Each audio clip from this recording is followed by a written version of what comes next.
What is going on, guys? It is Wrestlelamia here, back with some more news. Join us now as we look at the wildest news stories and rumors you need to know, including Shane being upset in WWE, Vince McMahon cancels a big title match for Payback, the wrestling world mourns the passing of an icon, Dominik gets permission from Brock Lesnar, and much more. Be sure to subscribe and hit that notification bell for daily wrestling videos and follow us on Facebook for exclusive lists.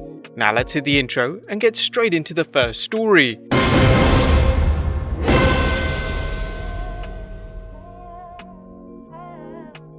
Now our first story looks at Vince McMahon reportedly cancelling a big title match just days before Payback. As reported in an earlier news video, Mr. McMahon was added again, making last-minute changes to the Raw script. According to Sportskeeda's Tom Colohue, the original plan was for WWE Champion Drew McIntyre to give Randy Orton a rematch at Payback. He mentioned, "Completely true to my knowledge. I have multiple sources saying so, and that's before we get to whatever sources the rumors in question have originated from, but at the same time, they knew it was going to happen. The creative team was fully aware that Vince McMahon was going to turn up and start ripping things up, as it was described to me as a couple of hours beforehand." Raw was a messy show with segments that seemed hastily thrown together, which it turns out they were. As Colohue added, "The show was always going to be chaotic because they desperately needed matches at Payback, and they hadn't announced any because they had only planned about half the card out. That's why they dropped McIntyre vs Orton, which was supposed to be on that card, and put Keith Lee in.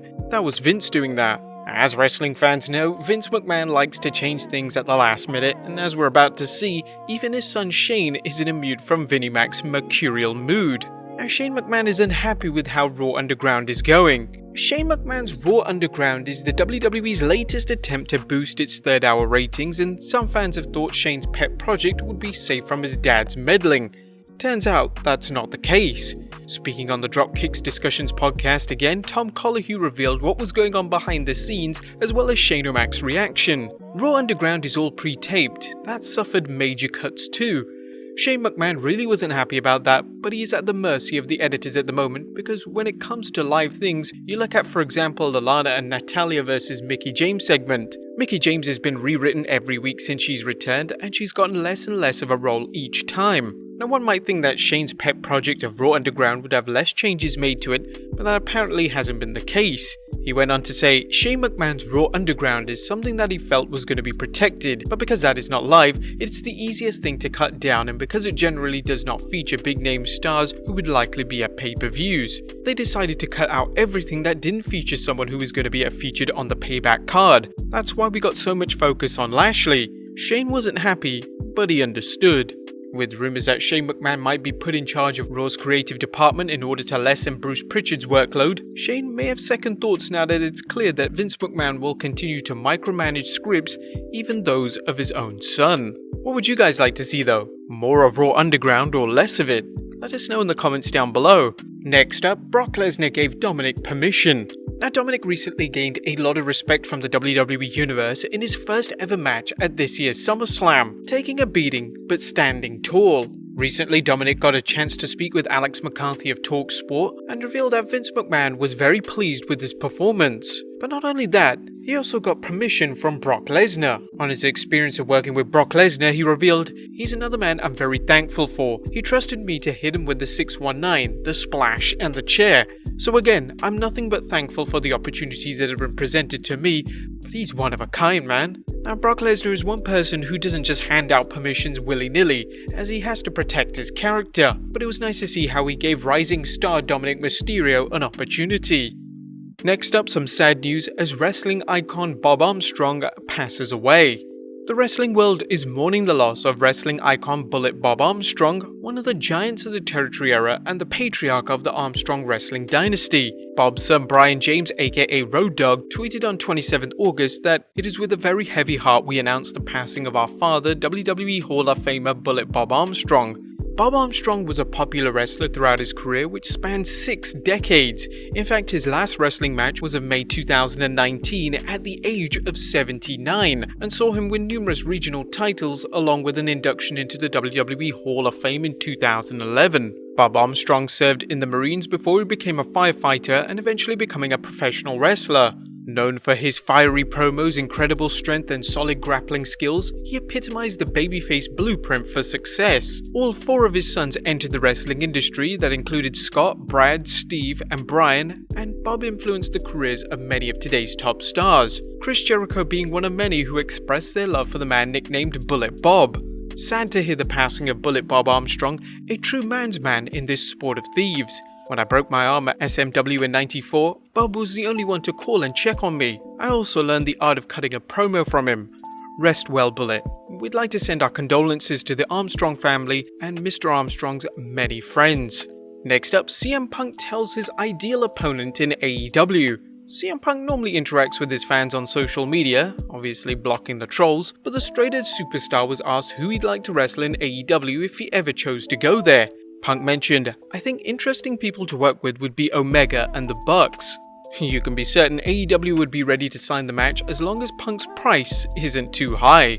Next up, Jim Ross states that he will never be involved in an AEW angle. Hall of Famer Jim Ross seems happy to be working as an announcer in AEW, but recently he made it clear one of the things he won't do for the promotion. Ross said on his Grillin' JR podcast that he will never step into the ring for an angle again. He mentioned, "It ain't gonna happen in AEW, that ship has sailed.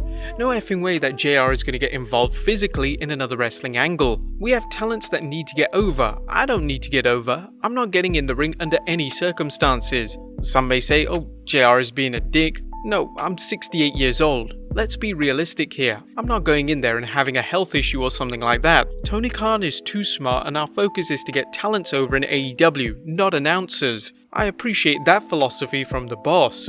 JR had several matches during his time in the WWE, and as far as he's concerned, the matches were meant to entertain one person, Vince McMahon. Next up, Cody isn't giving up on getting his dad's trademark. Cody Rhodes' efforts to obtain the trademark for his dad's nickname The American Dream continue. Cody has been attempting to obtain the trademark for some time, with the US Trademark Office denying it on 24th March 2019 and denying it again this year.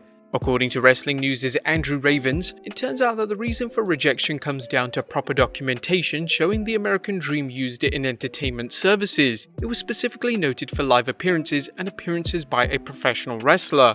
However, Cody's legal team isn't giving up hope, as courts require specific evidence that meets what can seem like complicated requirements. However, this is necessary to properly safeguard intellectual property and make sure there is a consistently enforced procedure for receiving the rights to intellectual property.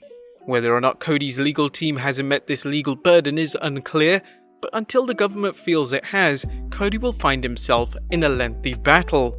And finally, Booker T talks the Racist 2003 storyline with Triple H. Last but not least, wrestling fans have seen storylines with racial undertones, such as Booker T's WrestleMania 19 bid for Triple H's World Heavyweight Championship. The storyline building up to the match had Triple H and Ric Flair questioning Booker's qualifications, overtly dismissing his achievements as a former WCW star, but also inferring he might not be deserving as a champion because he's African American.